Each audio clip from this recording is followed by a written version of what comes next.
नमस्कार। स्वागत है आप सभी का। जैसा कि कल जीएमसीएस का पेपर हो चुका है, होप सो आपने सभी ने दिया है और अच्छे तरीके से दिया है और पॉजिटिव रेस्पॉन्स आने चाहिए। कई लोगों के मेरे पास मैसेज भी आया कि सर हमारा पेपर अच्छा हुआ, कई लोगों के मैसेज आया सर हमारा नेगेटिव मार्किंग की वजह से हम फिर रह जाएंगे। तो पहली बात, जीएमसीएस का पेपर कैसा था, है ना।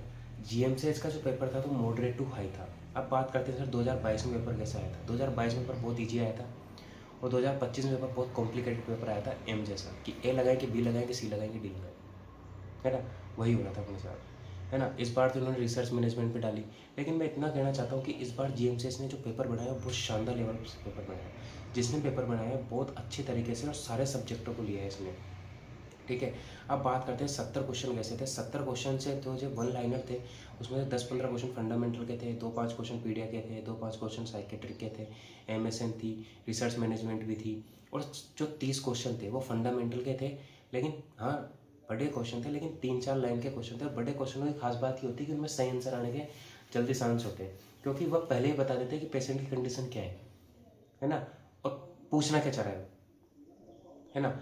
अब बात आती है सर सीसीसी प्लस इसमें मान्य रहेगा कि नहीं। सीसीसी प्लस के लिए उन्होंने एक शर्त रखी है कि आपको प्रोविजन पीरियड कंप्लीट होने से पहले सीसीसी प्लस इसको जमा कराना होगा, जब जाके आप गवर्नमेंट एम्प्लॉय बन पाएंगे। सीसीसी प्लस बहुत ज़रूरी है। ये नहीं सोचें इस बार जेएमसी ने सीसीसी नहीं मांगा, सीसीसी मांगा है। उसमें लिख रखा है साफ कि प्रोविजन पीरियड कंप्लीट होने से पहले आपका सीसीसी चाहिए, है ना।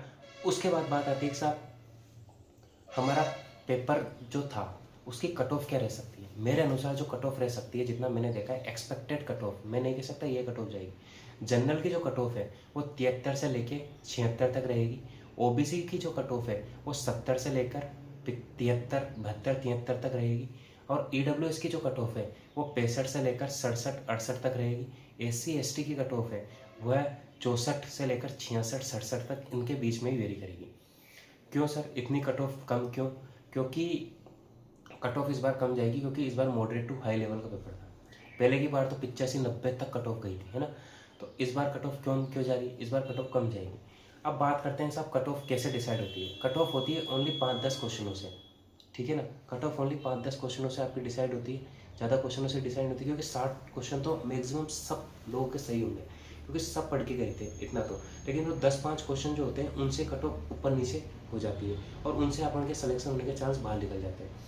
इसलिए मेरा कहना ये है जिनका सिलेक्शन होता है वेल एंड गुड, बहुत अच्छी बात है। और जिनका सिलेक्शन नहीं होता है वह अपनी उम्मीदें नहीं खोए, पढ़ाई में कंटिन्यूटी रखें, क्योंकि एसजीपीजी का एग्जाम आएगा, केजेएमयू का एग्जाम आएगा और आपके ड्रीम पैलेस नॉन सेट का एग्जाम आएगा, है ना। मैं एक बात कहना चाह रहा हूँ, आत्मविश्वास, कंटिन्यूटी और भटकाव और मोटिव, 4 चीज़ें अपन से ऐसे रिलेटेड है। कैसे? आत्मविश्वास, है ना, कंटिन्यूटी। सबसे पहले आप कंटिन्यूटी के साथ अगर निरंतरता के साथ पढ़ाई करते रहते हैं, कंटिन्यूटी एक ऐसी चीज़ है अगर डेली के डेली अगर आप पढ़ाई करते हैं, रिजल्ट नहीं मिल रहा है कोई बात नहीं, लेकिन भगवान की अगर दे रहे हैं अंधेर नहीं है, ये ध्यान रख लेना। कंटिन्यूटी के साथ अगर पढ़ाई करते हैं तो उससे आपके अंदर आत्मविश्वास आता है।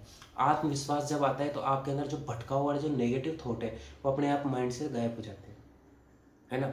और जब माइंड से नेगेटिव थॉट गायब हो जाते हैं उससे अपना मोटिवेशन आता है। और मोटिवेशन 2 तरह का होता है, सेल्फ मोटिवेशन और एक्सटर्नल मोटिवेशन, ठीक है। आज मैं हूँ आपसे 2-5 बात बोलूँ आपको मोटिवेशन आएगा। और एक सेल्फ मोटिवेशन ये होता है कि सब जीएमसीएस का रिजल्ट आया, हमारा सिलेक्शन नहीं हुआ और हमारे अंदर आग लगी और हमने इस तरीके से पढ़ाई करी कि अगले एग्जाम में हमने सफलता पा ली।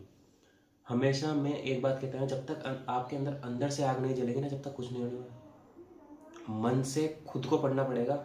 सामने वाला कितना ही कह ले, कोचिंग कितनी ही कर लो, टेस्ट सीरीज कितनी ही लगा लो, कुछ भी कर लो, लेकिन सेल्फ स्टडी नहीं होगी तो कुछ नहीं होगा। क्योंकि माइंड में, आपके माइंड में जब भी घुसेगा वो चीज़ जब आपकी सेल्फ स्टडी आपको बहुत अच्छे तरीके से आपकी होगी। इसलिए मेरा कहना यह है, होप किसी को नहीं खोनी है, तैयारी कंटिन्यूटी रखनी है। नर्सिंग एक ऐसा प्रोफेशन इसके अंदर हर साल 5 से 10 हज़ार पोस्टें आती है। तैयारी कंटिन्यूटी रखें, आराम से चलते रहे। एक एग्जाम गई, एग्जाम तो ऐसा है आते जाते रहते हैं, एक गई दूसरी आएगी, तीसरी गई चौथी आएगी, ऐसे थोड़ी है। संघर्ष करके जो पाई गई सफलता उसकी हमें बहुत कदर होती है, ठीक है ना। और जो ऐसे ही मिल जाती है उसकी कोई कदर नहीं होती। इसलिए हमेशा संघर्ष करके और अच्छे तरीके से, जैसे हम लोगों ने बहुत पढ़ाई करी, रात रात भर जाके रात में पढ़ाई स्टार्ट करो।